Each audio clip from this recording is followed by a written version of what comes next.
Ce soir, Mélanie mange avec sa mamie. Mamie, depuis que papy est mort, je rêve beaucoup de lui. Il me manque beaucoup. J'aimerais tellement pouvoir le revoir. Je sais que c'est dur, mais on ne peut rien y faire. Je sais, il était très malade.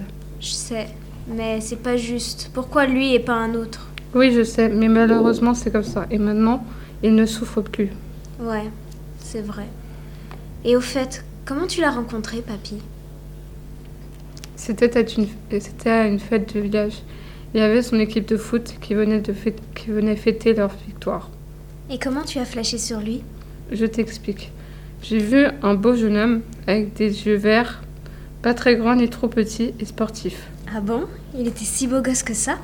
Oui, je te montrerai des photos. Dis un peu comment ça s'est passé. C'était dur au début, je n'avais que 16 ans. Et comme tu peux t'en douter, nous n'avions pas de téléphone. Du coup, je devais aller à la poste pour en avoir un. Et quand nous étions au téléphone, nous voulions plus raccrocher. On se chamaillait pour savoir qui allait raccrocher. Ouah, ça devait être chiant. Moi, je pourrais pas vivre sans téléphone. Mais c'est tellement mignon. Oui, c'est vrai, les jeunes passent leur temps dessus. Et bon, maintenant va te coucher. Et rappelle-toi, demain ça fera 2 ans. Au sommeil, elle fait un rêve avec son papy.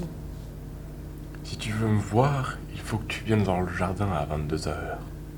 Un instant après, elle se réveille en sursaut. Elle ne comprend pas ce qui est arrivé et elle se dit qu'elle ira quand même voir pour en être sûre. Tu as bien dormi? Coucou mamie. Ouais, et toi? Oui, très bien. Tu vas faire quoi aujourd'hui? Je sais pas, mais je pense que je vais aller dans la piscine. D'accord, tu as bien raison. Il fait très beau aujourd'hui. Pendant la journée, Mélanie passe son après-midi dans la piscine à repenser à son rêve. Le soir après manger, elle va dans sa chambre et attend l'heure que lui avait dit son papy. À 21h50, elle descend sans faire de bruit et se dirige dans le jardin. Elle attend sur la chaise. À 22h. J'espère qu'il sera vraiment là. Et tout à coup, elle voit son papy sortir de derrière le garage et elle pleure et elle le serre dans ses bras et ils discutent. Coucou ma petite. Ça fait longtemps, tu vas bien? Coucou papy. Oui, je vais bien et toi? Oui, je vais bien. Tu as bien grandi depuis. Tu dois faire des ravages auprès des garçons tellement tu es belle. Pas vraiment. Normal que tu le dises, je suis ta petite fille. Mais il faut que je te dise un truc à propos de ça.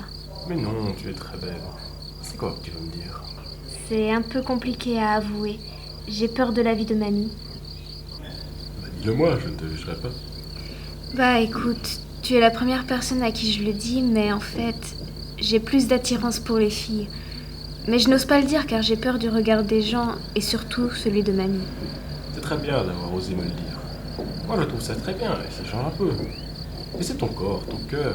Tu es libre de faire ce que tu veux. Moi, tant que tu es heureuse, je le suis. Et pour Mamie, au début, elle risque de ne pas trop l'accepter. Mais à force, elle se dira que tant que tu es heureuse, c'est tout ce qui importe. Je me sens mieux de te l'avoir dit. Je suis contente que tu l'acceptes. Maintenant, il faut que tu en parles aux gens en vie. Je ne serai pas toujours là pour t'épauler. Et pour Mamie, ne t'inquiète pas. Merci papy. Je suis désolée de ne pas être beaucoup venue te voir quand tu étais encore vivant, mais c'était dur pour moi de te voir dans cet état, de me rendre compte que tu étais malade. Je ne t'en veux pas. Je comprends très bien. Je sais que c'était très dur. Mais maintenant, il faut que je parte. Déjà? Oui, malheureusement. D'accord. Je t'aime papy. Moi aussi, je t'aime, ma petite. Et sache que je serai toujours là pour toi. Si tu as un problème ou besoin de parler, tu n'auras qu'à parler à la peluche que je t'avais offerte. Et je te répondrai par un signe. Mélanie est assise sur son lit en tailleur.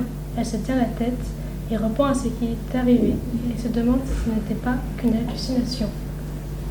Le matin, elle se réveille et essaye de parler à la peluche pour voir si ce n'était pas qu'un rêve et que c'était vraiment vrai.